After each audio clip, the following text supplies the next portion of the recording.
Fala, camaradas! Tudo bem com vocês? Eu espero que esteja tudo bem. Seja muito bem-vindo, muito bem-vinda a mais um podcast aqui com a gente toda quarta-feira, às 11 da manhã. Estamos aqui presentes, né? Mais um dia de luta. Como disse Charlie Brown Jr., da minha cidade de Santos, né? Dias de luta, dias de glória, mas agora está mais dias de luta, luta, luta, e a glória tá complicado. Eu estou aqui com a Ana Paula, que é do instrumento de luta da Intersindical, a nossa Intersindical maravilhosa, que é sempre aqui presente. E com o Serginho também, as nossas pratas da casa. Bom dia, Roberta. Bom dia, Serginho. Como a Roberta já disse, meu nome é Ana Paula. Eu faço parte da coordenação nacional da Intersindical, instrumento de luta e organização da classe trabalhadora. Uma organização sindical ao qual o Sindicato dos Radialistas faz parte desde o seu início. Esse ano nós estamos completando 20 anos de existência, de muita coerência e luta junto com a classe trabalhadora. É uma organização que tem contribuído para a reorganização do movimento sindical, no momento que, infelizmente, a maioria das centrais sindicais no país fez a opção só pela disputa institucional, de só se apresentar nos períodos eleitorais e de fazer acordos que, infelizmente, os trabalhadores perderam direitos, tiveram salários rebaixados. Então, a Intersindical nasce no sentido de ser uma organização independente em relação aos patrões e aos governos, autônoma em relação aos partidos políticos e que tem como prioridade o trabalho em cada local de trabalho com os trabalhadores das mais diversas categorias pelo país afora. E nesse ano nós estamos completando 20 anos de existência, de muita luta. Demais, demais. Incrível, Ana, incrível. E eu estou aqui também com o Serginho. E antes do Serginho se apresentar, eu quero falar que agora, nesse período, né, que eu assumi, né, a direção, né, dirigente sindical, eu estou aprendendo demais com essas duas pessoas. Assim, tá sendo incrível. Incrível mesmo tá em campo com elas, tá aprendendo com elas, tá mobilizando os trabalhadores com elas. É incrível. É uma sensação que só quem está junto, só quem está na luta consegue sentir. Então, obrigada mesmo, gente. Então, Serginho, por favor, a palavra para você. Bom dia, camaradas. Mais uma vez aqui, agradecendo o convite. E hoje com a participação aqui da Ana Paula. E a gente vai entrar aqui em vários temas, né, que afetam direto a classe trabalhadora. E é um momento de vocês fazerem perguntas pelo chat para a gente estar aqui, na medida do possível, respondendo para tentar conscientizar melhor os trabalhadores, para a gente melhorar a nossa luta de classe. Exatamente. É para isso que esse podcast está aqui, para isso que ele serve. Eu acho que toda informação ela é válida, né? Em todo instrumento de informação ela tem que ser repassada, né? Vamos começar com a reforma trabalhista. A reforma trabalhista que a gente está falando é aquela de 2018, do Temer. 2017, é verdade. Então, gente, como é que mais ou menos é esse parâmetro? Bom, vamos começar por aqui. Primeiro que é uma reforma que houve muita propaganda, muita enganação de dizer que a reforma era necessária para que os trabalhadores tivessem mais empregos no país, para que houvesse pleno emprego no país, que essa reforma acabaria com os privilégios de certos setores do movimento sindical que se beneficiavam do imposto sindical. Muito importante deixar registrado aqui que a nossa organização, a Intersindical, sempre foi contra o imposto sindical, que era aquele dia descontado, um dia de salário no mês de março de cada trabalhador, que era um desconto compulsório. Ou seja, ele nasceu lá no governo Getúlio Vargas, que tinha por objetivo transformar o sindicato em correia de transmissão dos interesses patronais ou dos governos. Então, nós sempre fomos contra o imposto sindical. Só que a reforma trabalhista ela não acabou só com o imposto sindical. Ela abriu a porteira para que os empresários pudessem fazer uma devassa nos direitos dos trabalhadores. Ou seja, estudos logo depois da reforma, 3 anos depois, mostraram que as demissões continuaram, que o desemprego aumentou, que as jornadas de trabalho pioraram muito mais e a coisa mais nefasta e cruel que essa reforma trabalhista trouxe para os trabalhadores. O nome é meio esquisito, chama-se ultratividade. O que é a ultratividade? É um termo jurídico que definia o seguinte, que em campanhas salariais, mesmo que os acordos ou as convenções coletivas não fossem assinadas, que a mobilização continuasse por reajuste salarial, por aumento real, pela reposição das perdas, os patrões eram obrigados a respeitar todos os direitos, as cláusulas sociais que estavam na convenção coletiva do ano anterior, ou seja, a ultratividade dos acordos. Com a reforma trabalhista, a ultratividade acaba. Portanto, quando você entra numa database e a convenção está em aberto, se você não renovar e não assinar a convenção coletiva, após a reforma trabalhista, os patrões se sentiram no direito de pisotear e de acabar com direitos históricos que a classe trabalhadora conquistou através de muita luta. Portanto, um dos itens mais cruéis da reforma é isso. E fora isso, a liberação geral de banco de horas, de jornada intermitente, da escala 12/36, ou seja, piorou em muito as condições de vida e trabalho da classe trabalhadora a partir dessa reforma trabalhista de 2017, que foi feita pelo governo Temer. Importante lembrar, logo depois que o Congresso aprova o impeachment da Dilma, vem o governo Temer para fazer duas questões fundamentais para o empresariado do país: a reforma trabalhista e também a ampliação da terceirização, o que piorou ainda mais as condições de trabalho. É só você folhear os jornais que você vai ver. As maiores vítimas de adoecimento e de acidentes fatais, ou seja, acidentes provocados pelas condições de trabalho, são trabalhadores em empresas terceirizadas. Isso se ampliou demais também depois da reforma trabalhista. Um exemplo muito concreto disso que eu estou falando, da ultratividade, da importância dela, é que sindicatos de luta, como esse aqui dos radialistas e vários outros sindicatos pelo país afora, que também constroem a intersindical junto conosco, desde 2017, a gente tem feito um grande enfrentamento, porque os empresários tentavam, a cada database, retirar direitos fundamentais da categoria, né? O Serginho depois vai falar como que vocês foram ameaçados também com a reforma trabalhista. E por muita firmeza da direção desse sindicato, vocês conseguiram, se não me engano, há 2 anos, garantir a renovação de todos os direitos, a assinatura da convenção coletiva, mas sem entregar nenhum direito dos trabalhadores. É isso que nós temos feito com os têxteis de Blumenau, lá em Santa Catarina. É um dos maiores sindicatos de trabalhadores têxteis da América Latina, que faz parte da Intersindical. Lá eles têm uma cláusula na convenção coletiva que proíbe a terceirização da produção. Então, isso é fundamental para os trabalhadores, né? Isso impede que o patrão demita e depois contrate por uma empresa terceirizada, pagando menos salários e não respeitando os direitos. Portanto, desde 2018, os têxteis seguem sem a convenção coletiva de trabalho, sem assinatura. Mas os empresários não conseguiram terceirizar a produção. Por quê?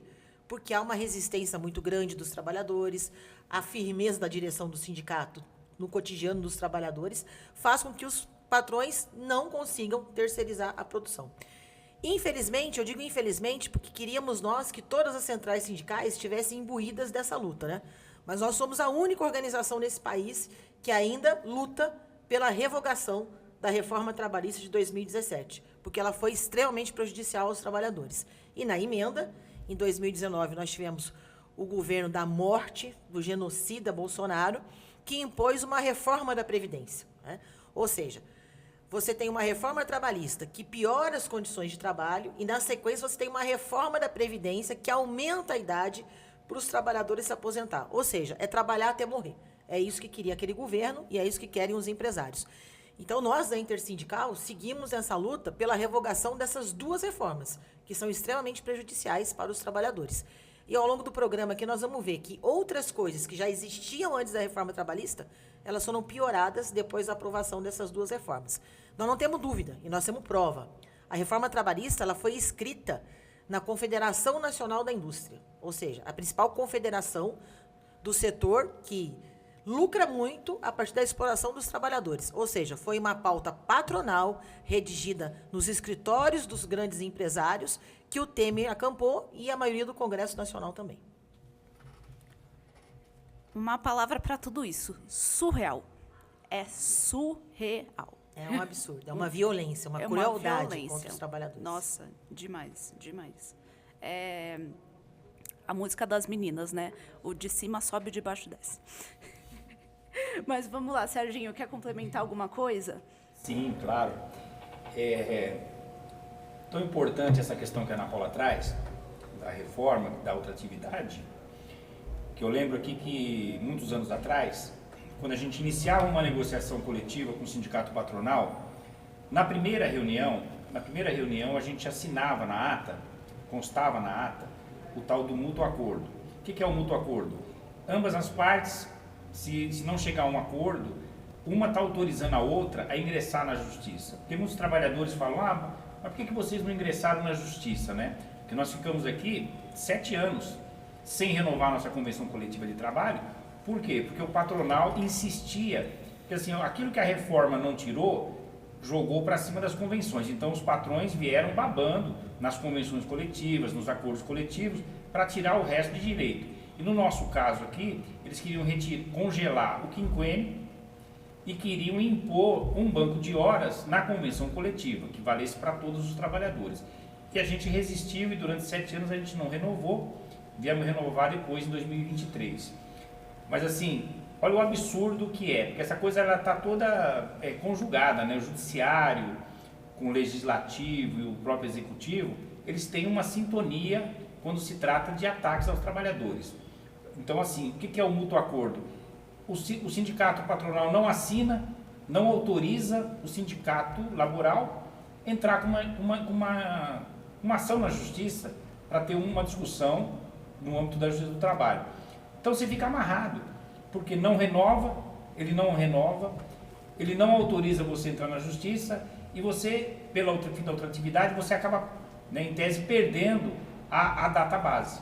Só que os patrões não tiveram a coragem de retirar cláusulas, porque eles sabem que se retirasse uma cláusula, a categoria com certeza entraria em movimento, com paralisações e tal. Então assim, é muito importante a mobilização dos trabalhadores junto com a direção, que também não basta só a direção ter uma firmeza como a gente teve aqui e não ter uma mobilização. Se a gente tivesse uma mobilização da categoria, a gente não tinha ficado todo aquele tempo sem renovar a convenção coletiva. Então, assim, é importante veículos como esse aqui, esses podcasts, lives, para tentar conscientizar os trabalhadores que é necessário ter uma mobilização junto com os sindicatos. Essa terceirização, teve lá atrás, quando eles inventaram essa história de atividade meio, gente, que diabo é atividade meio? São trabalhadores da nossa classe que estão ali. A gente não teve naquele momento uma força para evitar isso.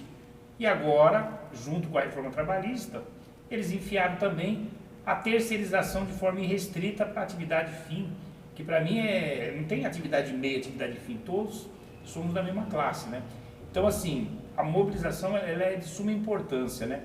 E quando ela fala do fim do imposto sindical, esse sindicato também sempre foi contra o imposto sindical. Quando existiu o imposto sindical, a gente devolvia para os trabalhadores associados do sindicato a parte que vinha para nós. Então a gente sempre devolveu para o associado que já pagava mensalmente, né? E não devolvia, claro, para quem não é associado, porque o nosso sonho de consumo é ter um número bem significativo de filiados, para que o sindicato não necessite nem de ter essas outras taxas. Mas enfim, a gente agora passou a ter a taxa de negocial, que sempre que a gente renova uma convenção, um acordo coletivo, a gente tem lá o desconto de meio-dia e o trabalhador, claro, tem o direito também de fazer a sua carta de oposição. E a gente pede para que as pessoas, primeiro, se filiem ao sindicato. Se ainda não chegou nesse ponto, que deixe de ter o desconto para somar aqui nas atividades do sindicato. Tá certo, tá certo. E, Serginho, agora falando nesse ponto, você podia... Eu vou fugir só um pouquinho do roteiro, só um pouquinho. Mas você pode explicar, principalmente para a galera mais nova, eu fui aprendendo isso conforme eu fui ouvindo. Tem como você explicar para a gente isso sobre patronal, laboral, que muitas das vezes a galera não entende? Então, o sindicato patronal é o sindicato que representa as empresas. E o sindicato laboral é o que representam os trabalhadores. Então, às vezes, as pessoas acham que o sindicato patronal também tem uma contribuição significativa das empresas, porque tudo que você vai fazer necessita de ter recurso. E o sindicato dos trabalhadores não é diferente. A gente tem aqui uma estrutura que tudo custa dinheiro. Você tem os funcionários, advogados, você tem as campanhas salariais, campanhas de sindicalização.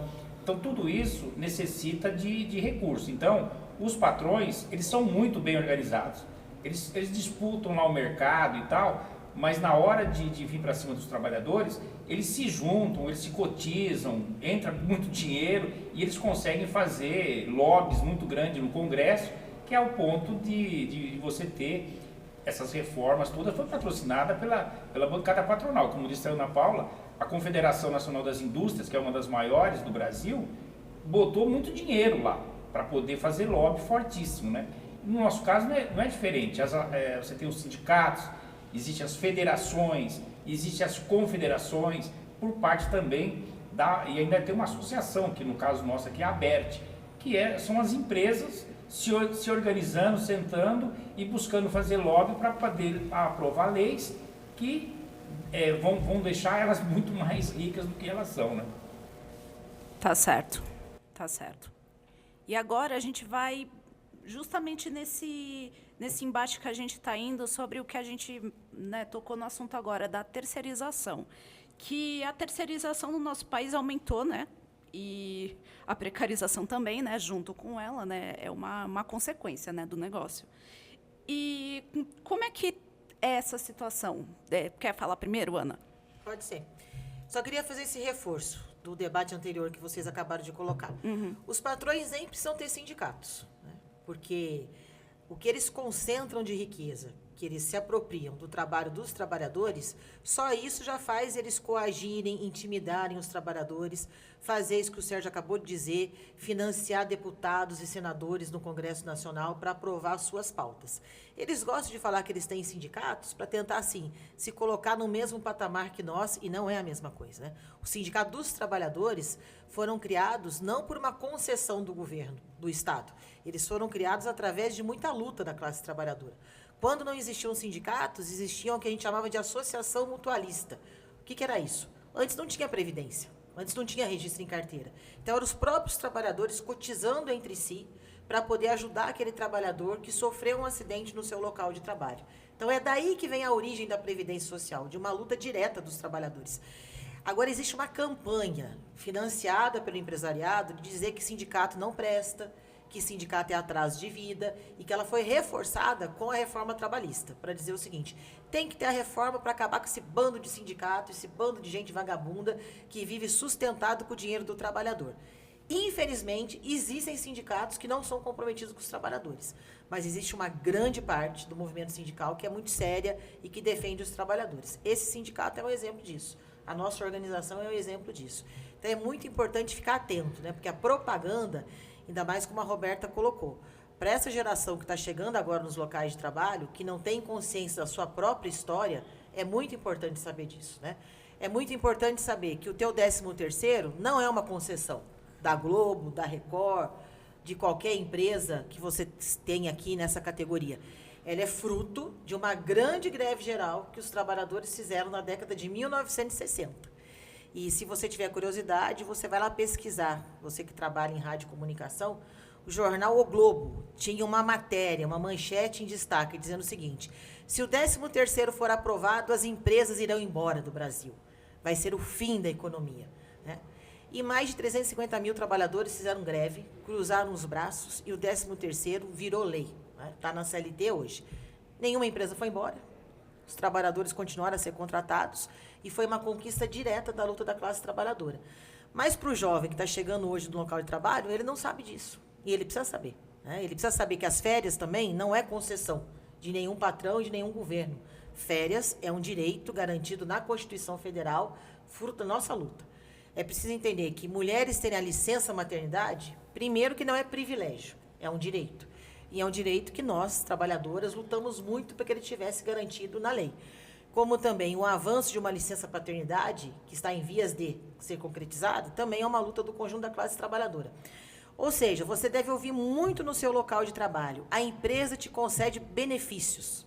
Olha que palavra, né? Primeiro que não é benefício, né? Benefício é algo assim: estou te dando, posso te tirar a qualquer momento. É direito. Direito que se conquistou através de muita luta. Então, assim, ter pertencimento da sua própria história, se reconhecer como classe trabalhadora, é muito importante. E a geração de hoje, infelizmente, não tem isso. E não é porque não queira, é porque a escola não ensina, os espaços de convivência social não ensinam, e muito menos o ambiente de trabalho vai ensinar isso. O ambiente de trabalho que é um ser alienado, adestrado, submisso aos interesses das empresas, né? Por isso que, ao invés de trabalhadores, nós somos chamados hoje nos ambientes de trabalho de colaboradores, não é isso? Olha que palavra, né? Dá a impressão que nós fazemos parte de uma grande família, né? Da Rede Globo, da Record, do SBT, quando na realidade nós somos trabalhadores que sofremos com péssimos salários, com condições de trabalho cada vez piores, e a grande colaboração que esses trabalhadores dão é aumentar o lucro do grande empresariado, né? Então a palavra correta é trabalhador, não colaborador. Voltando para o tema da terceirização, já existia bem antes da reforma trabalhista, começou principalmente a ganhar força na década de 1990. Você tinha... Eu sou metalúrgica de origem, então vou dar um exemplo do setor metalúrgico. Numa grande empresa, todo mundo era representado pelo mesmo sindicato dos metalúrgicos.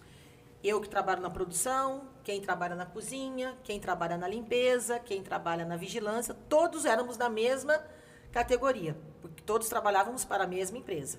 Com a terceirização, eles começaram primeiro com a limpeza, depois com a vigilância, depois com a alimentação, e esses trabalhadores foram sendo representados por sindicatos menores e mais fracos. E esses sindicatos foram aceitando acordos que direitos eram rebaixados e salários também. Ou seja, a principal arma dos patrões com a terceirização foi rebaixar direitos, reduzir salários, piorar as jornadas de trabalho. Aquele exemplo que eu dei no início, né? O número de acidentes fatais no país, a grande maioria está colocado entre os trabalhadores nas empresas terceirizadas. Um exemplo muito triste e da região que você vem, que você vive e trabalha, lá na Baixada Santista.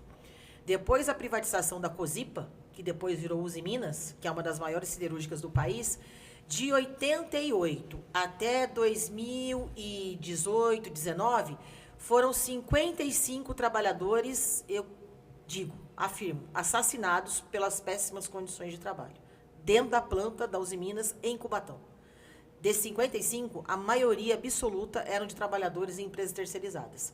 Então, assim, matam os efetivos e matam os trabalhadores das terceirizadas. Porque se por efetivo a condição de trabalho é muito ruim, para aquele que está na terceirizada, é infinitamente pior ainda. Então, assim, a terceirização trouxe muito lucro para o empresariado, mais ainda, mais arroxo salarial, mais precarização das jornadas de trabalho, mais redução de direitos e mais adoecimento e mortes para uma parte considerável da nossa classe. Isso mesmo. Justamente o que você botou, né? O efetivo sofre e a terceirização sofre muito mais. E aquele que está numa empresa terceirizada, muito mais. Muito mais. Nossa. E, Serginho, quer falar alguma coisa? Sim. O que não falta é falar. Na nossa categoria, a terceirização ela entrou assim para valer, né? E hoje, de forma piorada, né? Depois a gente vai falar também dos contratos mais precários ainda do que a terceirização, que são os contratos de MEI e de PJ. Mas só um exemplo recente do que significa a terceirização na nossa categoria, em toda a classe trabalhadora, mas falando aqui dos radialistas, nós tivemos agora, no começo do ano, aqui em São Paulo, tanto a Câmara Municipal como a Assembleia Legislativa, a LESP, elas fazem uma terceirização da TV Câmara e da TV Alesp. No caso aqui da TV Alesp, findou o contrato com uma fundação, a Fundac, no dia 31 de janeiro, agora de 2026. Nós estamos numa luta para os trabalhadores, cerca de 120 pais de família, receberem as verbas rescisórias.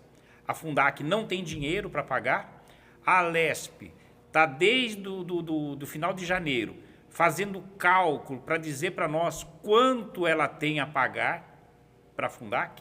E no caso, por uma luta nossa, a Justiça determinou que a Fundac não tem nada para receber da Alesp. Todo e qualquer valor que a Alesp tem para pagar deverá ser pago direto aos trabalhadores. Mas vejam, já fazem mais de 2 meses que eles estão enrolando para dizer para nós quanto eles têm, e a gente nem sabe ainda se vai ter todo o valor para pagar as rescisões do 120 pai de família. Então, assim, isso é a terceirização. E a gente insiste, até por conta da Constituição. A Constituição diz claramente, quando você se tratar de dinheiro público, a forma de contratação é o concurso público. E nem na Câmara Municipal de São Paulo, nem na Alesp, eles abriram concurso. Por quê? Porque a terceirização, ela abre uma margem para fazer maracutaia. E é isso que eles fazem. Nós temos vários exemplos de câmaras no estado de São Paulo que fizeram concurso público. E os trabalhadores lá das TVs câmaras de Bauru, de Campinas não, de Ribeirão Preto, de Guarulhos, várias câmaras abriram concurso e está lá funcionando normalmente. Porque a alegação deles é que não dá para funcionar, que tal. Dá sim. Nós temos a IBC, que é uma empresa nacional, que tem São Paulo, Rio, Distrito Federal e uma parte lá no Maranhão. Todos os trabalhadores, desde operadores, técnicos, produtores, diretores, advogados, todos fizeram um concurso público.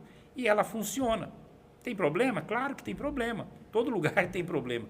Mas o concurso público garante que não tem tanta precariedade como a gente vê nesses contratos de terceirização. Então, esse é o resultado da terceirização. Se você entrar nessas áreas que a Ana Paula colocou, de vigilância, de serviço de limpeza, a situação ela é pior ainda. Você tem casos, falando agora dos sindicatos nessa área de limpeza, por exemplo, você vai encontrar nas convenções coletivas lá o seguinte: o trabalhador que teve uma falta num determinado mês, que não justificou, ele perde a cesta básica. Então, vejam, a maioria desses trabalhadores recebem cerca de um salário mínimo. Perder uma cesta básica representa quase que 1/3 do salário dessas pessoas. E isso assinado por um sindicato que se diz representante desses trabalhadores. Mas isso é fruto da terceirização. Sim, exatamente. E até dando esse exemplo da Lesp que a gente colocou, eu acho engraçado porque está faltando dinheiro para os trabalhadores, né, para esses 100 e poucos trabalhadores, e eu não posso dizer que eu aposto, né, porque eu não sei de nada nessa vida, mas que no bolso de alguém deve estar rolando um dinheiro, né? Com certeza. Que não paga essa galera. Com certeza. Pra você ter ideia, essa fundação, ela tá sob uma intervenção do Ministério Público do Trabalho por conta de desvio de dinheiro. Então, quem estava na frente dessa fundação desviou dinheiro dos vários contratos, porque eles tinham vários contratos, tanto São Paulo como Brasília, vários contratos. Desviaram o dinheiro e agora está sobrando para quem mesmo? Para os trabalhadores que estão lá na ponta e já estão há mais de 2 meses sem receber. E muitos deles, para você ter ideia, de 120 trabalhadores, mudou a empresa, que agora assumiu a TV Alesp, que inclusive é uma afiliada da TV Globo, que é a IPTV, e ela absorveu apenas 45 pessoas do contrato. A gente tentou, insistindo, para que contratassem todos. Dos 120, 45 foram contratados. Os demais, a grande maioria, ainda está desempregado e sem receber a verba rescisória. Mais uma vez, surreal. E vamos para agora a pejotização. A pejotização e a terceirização é a mesma coisa, Ana? Você sabe explicar para a gente? Parece que é, mas não é. Mas, assim, elas são comuns no sentido de precarizar ainda mais as condições de trabalho. Quem está numa empresa terceirizada, na maioria das vezes, ele vai ser contratado por essa empresa terceirizada. Então, ele vai ter um registro em carteira com um salário bem menor do que ele receberia se ele fosse um efetivo da principal empresa, da empresa contratante do serviço da terceirizada. Ele vai ter menos direitos que os trabalhadores efetivos têm nessa empresa que é contratante da terceirizada, e ele vai estar sendo colocado em condições de trabalho piores ainda, que foi o exemplo anterior que nós demos, que as condições de trabalho que levam ao adoecimento e à morte, elas atingem muito mais os trabalhadores das empresas terceirizadas. Mas no caso da pejotização, é pior ainda, né? E vocês são um retrato vivo na categoria, porque daí não existe um contrato de trabalho, né? Existe você, pessoa jurídica, como se você fosse uma entidade, né? Você tivesse virado empresário. E no início da pejotização, tinha muita gente iludida com isso. Eu me lembro que eu fui entrevistada uma vez por uma jornalista da Band. É óbvio que o salário dela era maior do que os demais colegas de trabalho, mas ela dizia que para ela estava legal, porque ela ia ter como decidir a própria agenda, decidir sobre a própria vida. Falei assim, olha, eu não te dou 6 meses para você fazer um balanço ao contrário disso.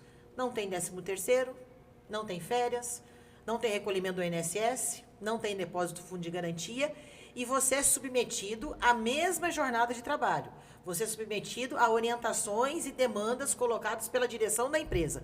Ou seja, você trabalha como se você fosse um efetivado. Só que você não recebe, não tem os mesmos direitos de quem é efetivado.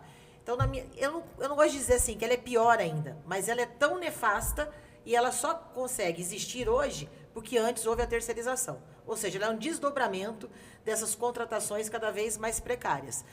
E penso que o Serginho vai dar mais exemplos, né? Porque vocês têm setores aqui na categoria que quase a maioria está sob a contratação de PJ, né? Não são mais trabalhadores efetivos, diretamente contratados pela empresa principal. Mas uma coisa agora que está na ordem do dia é o tal do MEI, né? Olha que nome bonitinho, né? Curtinho. E quando você fala a nomenclatura inteira, daí fica mais chique ainda, né? Microempreendedor individual. Porque essa coisa do empreendedorismo, né? Como se fosse assim, uma vontade. A Roberta quer empreender, então ela vai pedir conta lá da Record, porque agora ela vai virar uma empreendedora. Como se houvesse... Eu vou sobreviver lindamente. Lindamente. Trabalhando 16 horas por dia, num aplicativo que você não conhece o seu patrão, que a matriz dele está lá nos Estados Unidos, no coração do sistema capitalista, que ganha horrores na sua jornada extenuante, sem fundo de garantia, sem INSS, sem férias, sem 13º. Ah, mas eu estou empreendendo. Agora virou gíria até, né? Ai, como você é bobo, Serginho, você é seletista, você é CLT. Virou até jargão, né? Xingamento quase. Xingamento. E a pessoa que está falando isso não sabe nem o que quer dizer CLT. Né? O que é as consolidações das leis do trabalho. Que ali tem muita coisa que não presta, mas a maioria que tem lá e que presta são direitos que a nossa classe lutou muito para ter. Né? Como você não conhece sua própria história, você não vai saber que teve gente que foi presa nesse país, torturada, exilada, foi colocado nos porões da ditadura para que hoje você tivesse 13º, tivesse férias, tivesse os direitos básicos. Então, isso não foi concessão, isso foi luta direta que a classe trabalhadora fez. Mas aí eles vão mudando as palavras para tentar envolver os trabalhadores. Lembra o exemplo que eu dei lá atrás? Agora não te chamam mais de trabalhadora, te chamam de colaboradora, para tirar a sua identidade de classe. Então sai o trabalhador, entra o colaborador. A mesma coisa a questão do empreendedor. O empreendedor, ele vai estar sobre uma jornada de trabalho regulada, ele vai receber orientações e mando da chefia na empresa, ele vai trabalhar uma jornada extenuante, só que ele não tem um contrato de trabalho. Ele tem um MEI, né? Então é um contrato social. E recentemente, se eu não me engano, no estado do Mato Grosso, um pedreiro que tinha um MEI entrou na justiça para ter os seus direitos, seu salário equiparado aos efetivos da empresa que o contratou, do ramo da construção civil, e o STF, o Supremo Tribunal Federal, disse que não, que como ele era um microempreendedor individual, ele não podia ser julgado a demanda dele na Justiça do Trabalho, e sim na Justiça Comum. Ou seja, disse que o trabalhador não é trabalhador. E ele cumpria a jornada, ele cumpria as orientações de mando da empresa, ou seja, ele fazia o que qualquer outro trabalhador faz. E o pior, o governo federal, que nós ajudamos a eleger, que dizia que ia revogar a reforma trabalhista, e até agora não mexeu numa linha da reforma trabalhista, o Procurador-Geral da República, que foi indicado pelo Lula, caneteou e disse que o Supremo está correto, que o trabalhador não é trabalhador, que ele é um empreendedor. E por isso a força da lei no sentido de desrespeitar um direito básico de jornada e salário. Então, assim, MEI, PJ, tem uma propaganda falsa no sentido de envolver os trabalhadores, dizendo assim, agora você é livre. Livre para quê? Livre para ser mais explorado ainda. E não ter os direitos básicos.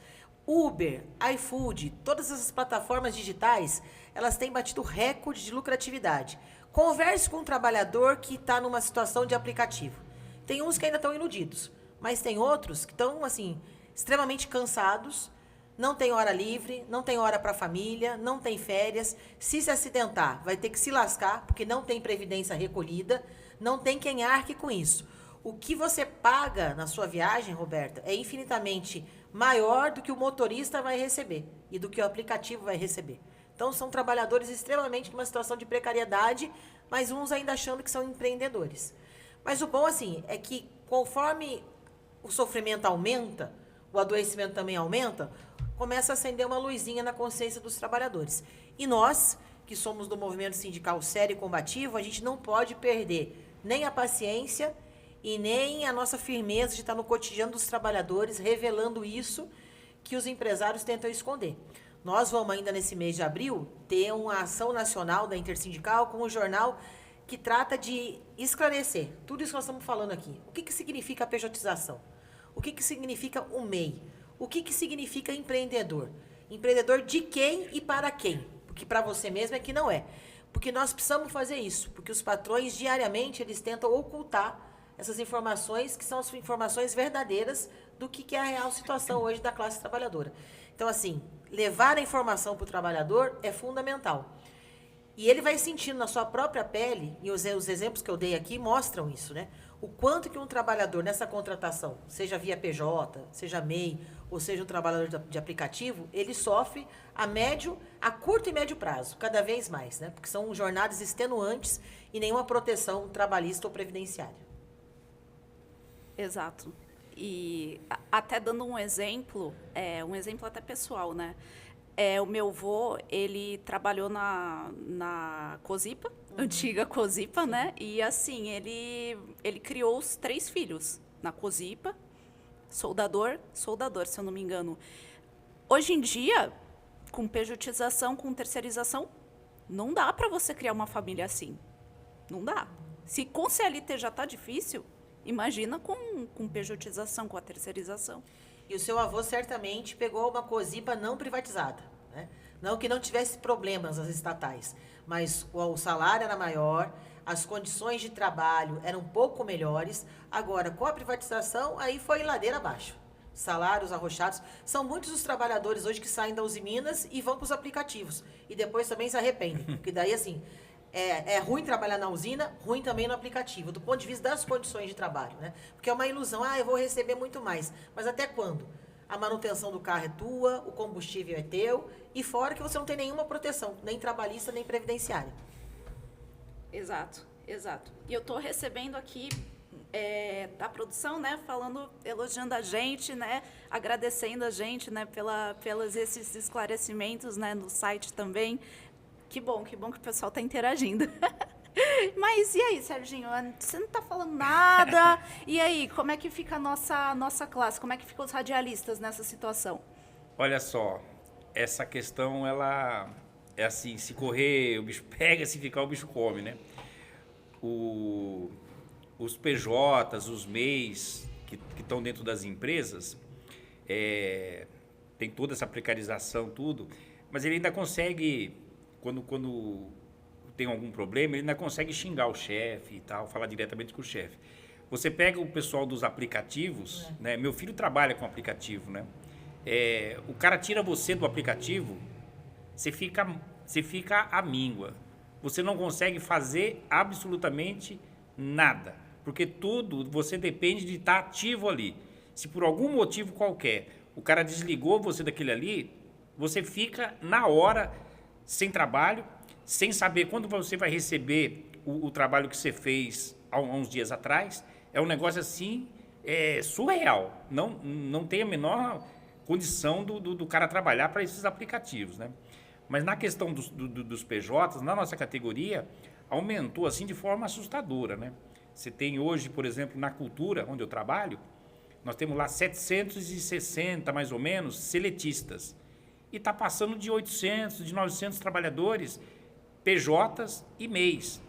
E tem colegas lá que estão lá há mais de 10 anos nessa situação, sem um direito de nada, só receber aquele valor que inclui, segundo a empresa, inclui tudo ali, né? O vale-refeição, o vale-transporte, as férias, o 13º, tudo está aí naquele valor. E a grande maioria são salários de R$ 2.500 a R$ 3.000. Então, imagina desses 2.500, 3.000, você tirar o vale-transporte, você tirar a alimentação, você tirar o recolhimento do INSS, porque se você não recolher, não vai existir nenhuma perspectiva de você se aposentar.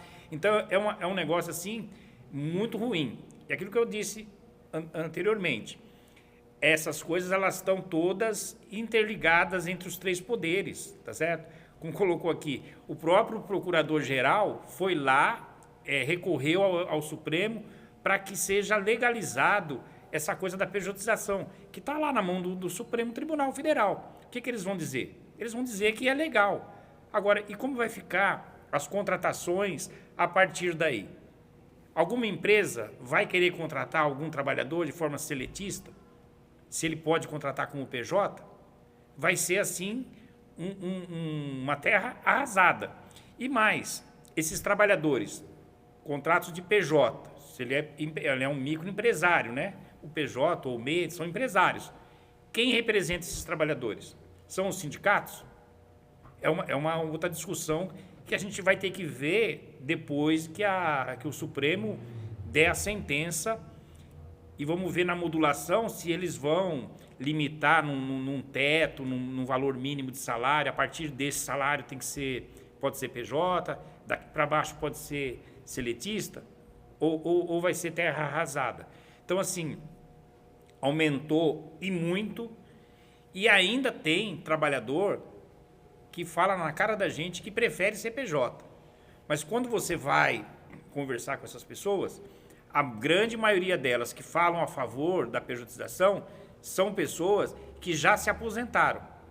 Elas já se aposentaram e estão ali, né, como PJ, ganhando um extra e tal. Só que assim, quando você não tem o recolhimento, que a grande maioria da informalidade não recolhe para o INSS. Então isso, a médio prazo, vai ocasionar o quê? Tanto quem está aposentado não vai ter como receber a aposentadoria, porque é uma caixa. As pessoas contribuem para outras se aposentarem. Se um monte de gente não está contribuindo, não só os que estão ali de forma informal ou mesmo nativa, não vão receber uma aposentadoria, como aqueles que já estão recebendo podem ficar sem receber a aposentadoria. Então, quando você coloca isso para as pessoas, elas meio que dão um passo atrás, é verdade e tal.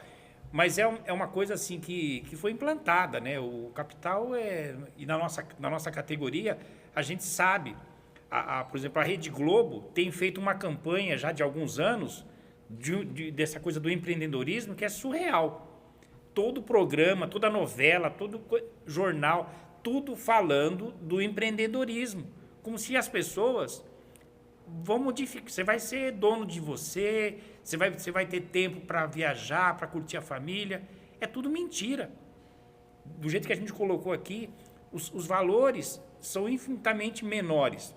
Porque quando iniciou isso, para alguns setores, o cara ganhava o suficiente, que dava para ele tirar um salário como se ele fosse seletista, dava para ele guardar um dinheiro, dava para recolher INSS.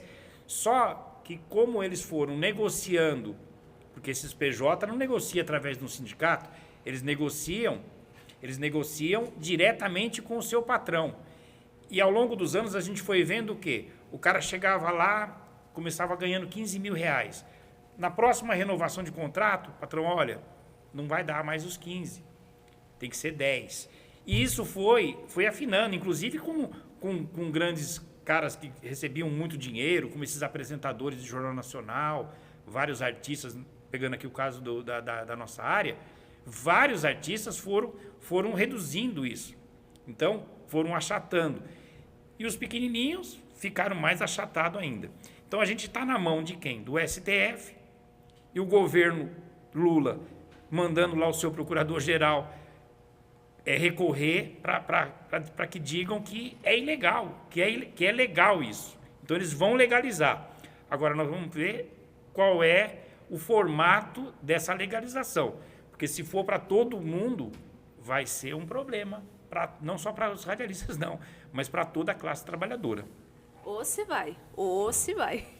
E até falando, né, que a gente já está debatendo vários blocos, né? Mas vamos finalizando falando principalmente sobre a nossa luta do sindicato sobre isso e sobre a escala 6x1. Como o nosso sindicato está lutando sobre isso? Não só os radialistas, mas o conjunto das organizações, e aqui nós temos que deixar muito claro que essa luta pelo fim da escala 6x1, ela não nasceu dos movimentos das redes sociais, ela não nasceu com o VAT, Vida Além do Trabalho, ela não nasceu no projeto da Érica Hilton, por mais que sejam movimentos importantes e iniciativas do parlamento importantes, mas a luta pela redução da jornada de trabalho sem redução salarial, ela é uma luta histórica da classe trabalhadora. Por exemplo, coisas que também não te contam, nem na escola, nem no seu ambiente de trabalho, nem no seu convívio social. Em 1988, foi promulgada a Constituição Federal nesse país. E tem muita gente que diz que foram os deputados que garantiram a redução da jornada de trabalho de 48 horas para 44 horas semanais. Você e eu não pegamos ainda as 48 horas semanais. O Serginho, que é mais experiente, não que ele seja mais velho, mas ele trabalhou 48 horas semanais. Nós não. Né? Mas não foi porque os deputados nos deram isso de presente. Teve muita greve, principalmente do setor produtivo nesse país, para que se reduzisse a jornada de 48 para 44 horas semanais. Então não é uma luta de agora, é uma luta histórica. Um exemplo muito próximo a nós, que faz parte da nossa organização, de novo os Têxteis de Blumenau. Lá eles trabalhavam e trabalham ainda de segunda a sábado, em várias empresas têxteis. E quem conhece a categoria têxtil sabe que a maioria é composta por mulheres, por trabalhadoras. Então você pensa o que é uma mãe com um bebê, 3 horas da madrugada, de segunda a sábado, levando essa criança para a creche, para depois entrar para a fábrica, para trabalhar. E para nós, mulheres, o serviço doméstico ainda é uma imposição, como se fosse uma tarefa das mulheres. Como se nós tivéssemos nascido com chip destinadas ao fogão, à cozinha, a lavar roupa e tudo mais. Essa é uma tarefa que tem que ser coletivizada e dividida também entre homens e mulheres. Só que para as mulheres dessa sociedade, você sai do teu local de trabalho e você ainda tem na tua casa mais trabalho. Lá, em Blumenau, em região, que o sindicato pega 3 cidades, Blumenau, Gaspar e Indaial, desde 2012 nós temos acordos coletivos de trabalho reduzindo a jornada de trabalho sem redução salarial, que garantiu sábados e domingos livres em várias empresas, como na Kremer, que é do setor de farmacêutico, tecidos, gases, essas coisas para o ramo de hospitalar. Hering, que é uma marca muito famosa, também lá os sábados são intercalados. Altenburg, que é uma grande empresa do ramo de cama e banho, lá os trabalhadores conquistaram todos os sábados livres. Isso fruto da luta organizada do sindicato e da intersindical junto com esses trabalhadores. Então, assim, o fim da escala 6x1 não é uma novidade, é uma luta constante. Qual que é a nossa proposta? Tem que reduzir a jornada sem redução salarial. Não é simplesmente encaixar as 44 de segunda a sexta-feira, porque é isso que os empresários querem no limite. A Fiesp, que é a maior federação das indústrias do país, já disse o seguinte: uma coisa é a escala, outra coisa é a jornada. Quer a tradução livre disso? Nós podemos até discutir o fim da escala, só que a jornada a gente não vai mudar. Então eles querem enfiar as 44 horas de segunda a sexta-feira. Não querem discutir antes das eleições, querem que isso só aconteça depois das eleições. E querem discutir que cada categoria é um caso, que tem categorias que tem que funcionar de domingo a domingo. Ninguém está falando que o hospital vai fechar sábado e domingo, porque daí rebaixa a discussão, confunde, não é nada a ver. Uma coisa é o plantão, atividades essenciais para garantir saúde da população trabalhadora. Mas não é isso que está em discussão. O que está em discussão são aquelas categorias que trabalham numa jornada extenuante, principalmente nas indústrias e no comércio, que são submetidos a esse tipo de jornada. O governo Lula falou que é a favor do fim da escala 6x1. No final da semana passada, o governo anunciou que não vai esperar a PEC ser votada no Congresso, que o próprio governo vai enviar um projeto de lei para ser votado. Já recuou. Mas tá lá na pauta do governo, porque segundo o governo, e é isso mesmo, a lei diz isso, a PEC você passa por comissões, ela demora mais para tramitar no Congresso. Um projeto de lei, o governo tem 45 dias para os deputados agirem sobre ele, né? Mas o fato é, o Lula, em 2022, dizia o seguinte: é preciso revogar vários itens da reforma trabalhista, porque a reforma trabalhista foi extremamente cruel contra a classe trabalhadora. Ele se elegeu. E com a nossa ajuda e sem o nosso arrependimento. Faríamos de novo, porque era preciso derrotar aquele genocida do Bolsonaro. Só que a nossa organização nunca iludiu os trabalhadores. Nós vamos chamar o voto no Lula para derrotar o genocida do Bolsonaro, mas vamos seguir exigindo desse governo que atenda às pautas que são da classe trabalhadora. Ou seja, o Lula não revogou nenhum item na reforma trabalhista até agora. Também não revogou nenhum item na reforma da Previdência. Portanto, não dá para acreditar que ele vai operar no sentido de garantir um empenho muito grande no Congresso Nacional pelo fim da escala 6x1. Encerro dizendo o seguinte, Roberta, que da mesma maneira que a gente reduziu de 48 para 44, e foi fruto da greve, não tem outro caminho. Não adianta só fazer marcha em Brasília, não adianta ficar na rede social só dizendo que você é a favor do fim da escala 6x1. Não é o mundo virtual que vai acabar com a escala 6x1. O que pode acabar com a escala 6x1 é a luta organizada dos trabalhadores, é de novo muita mobilização em cada local de trabalho e nas ruas. E para não dizer que eu também não falei dessa questão da pejotização, que não só ela, mas outras maneiras de precarização. A pior das coisas, além do salário reduzido, da ausência de direitos, é a fragmentação dos trabalhadores. Você tem hoje dentro de um mesmo setor, por exemplo, onde o Serginho trabalha na cultura, você tem os radialistas representados por esse sindicato, você tem trabalhadores em empresas terceirizadas que deveriam ser representados por nós, mas que estão na representação de sindicatos extremamente frágeis. Agora, o PJ está sem pai e sem mãe. Ele é órfão no sentido da representação. E a nossa defesa é que, por exemplo, na cultura, todos esses trabalhadores, inclusive os PJs, eles têm que ser representados por vocês, pelo sindicato da categoria preponderante. Então, independente do que saia lá no Supremo, no Judiciário, essa é uma luta que tem que seguir em cada sindicato sério desse país. Porque não importa o uniforme que você vista, o crachá que você tem casos que nem crachá tem mais, mas nós somos todos oprimidos por um mesmo patrão que lucra cada vez mais com essa precarização das condições de trabalho. Ou seja, o que nos trouxe até aqui com direitos foi a luta de gerações que vieram antes de nós. Então, essa geração e as futuras gerações têm por dever manter esses direitos e, na luta, conseguir ampliá-los. Então, assim, não adianta você ficar com a expectativa, eu vou ver o jornal, o que vai acontecer em Brasília na semana que vem. Na semana que vem vai ter uma marcha das centrais sindicais, nós não estaremos nela, porque, infelizmente, essas marchas, elas têm como marca muito mais fazer ostentação do governo do que, de fato, exigir do governo as mudanças necessárias para a classe trabalhadora. Eles vão comemorar a isenção do imposto de renda para pessoas que recebem salário até R$5.000.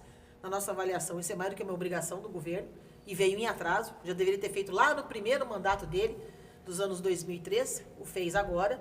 Mas tem muita coisa ainda que os trabalhadores necessitam.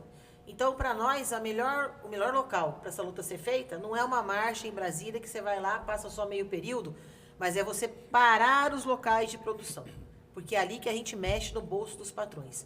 E é ali no silêncio das máquinas, no silêncio do processo produtivo, que os patrões começam a escutar a reivindicação dos trabalhadores.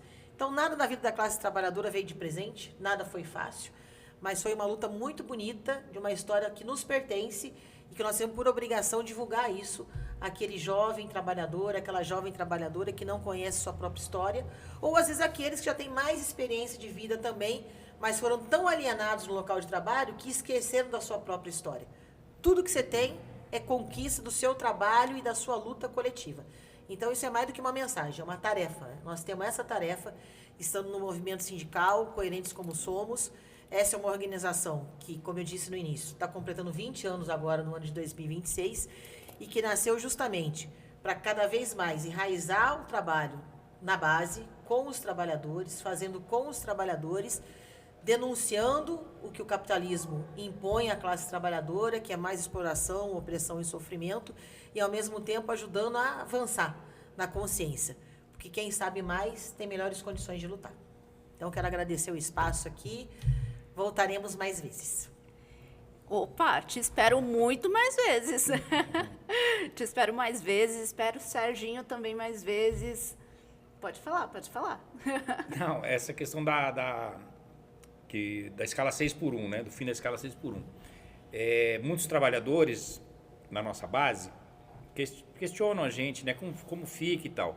Por quê? Porque nós já temos, desde 1978, uma jornada reduzida. Então, a grande maioria dos trabalhadores em rádio e televisão trabalham 6 horas. Você tem um setor de locução que são 5 horas e alguns setores de 7 horas. Então, já tem uma jornada reduzida, só que trabalha 6 dias e tem uma folga semanal. Então, assim, não tem nada ainda certo disso, porque como já tem essa jornada reduzida, mas com certeza vai na mesma linha do que a Ana Paula colocou. Os patrões não são diferentes em rádio e televisão, né? Talvez piores. Eles vão querer, se vai dar mais uma folga, essa folga vai ter que ser diluída na semana. Só que tem uma lei específica que trata dessa jornada e não fala só de jornada semanal, né? Ela fala também de jornada diária. Portanto, a gente tem uma questão aí jurídica que eu não posso aumentar essa jornada. Muitas empresas, precisa compensar o sábado e trabalhar na semana. Não dá para fazer isso, porque ao fazer isso, eu vou acrescentar a jornada diária. E na lei do radialista, a lei 6.615, ela fala de jornada diária e jornada semanal. Então, eu não posso acrescentar nenhum minuto nessa jornada regulamentada. Então, é uma questão muito específica que a gente vai ter que ver como vai funcionar essa discussão lá no Congresso, da escala 6x1, para ver como que se atinge ou não as categorias regulamentadas, que não só do radialista, como várias, né, que tem. E falar de revogação, a gente está lutando também, já desde 2017, 2018, para a revogação do decreto do Michel Temer, que acabou com boa parte da nossa regulamentação. Agradeço aqui mais uma vez e estamos sempre à disposição. Maravilhoso, maravilhoso. Eu acho que eu posso falar sobre esse episódio do podcast, justamente o que a gente está batendo sempre na tecla, né? Da gente reconhecer a nossa história. A gente reconhecendo a nossa história, a gente não repete as coisas, os erros no futuro, né? Pelo menos é o que a gente espera, né? Muito obrigada, gente. Muito obrigada mesmo pela participação, Nossa, que aula. Que aula. Muita informação. Muita informação. E é disso que a gente precisa. É disso que a classe trabalhadora precisa. Sempre. Sempre. Firme, Robertinha, Ana Firme. Paula.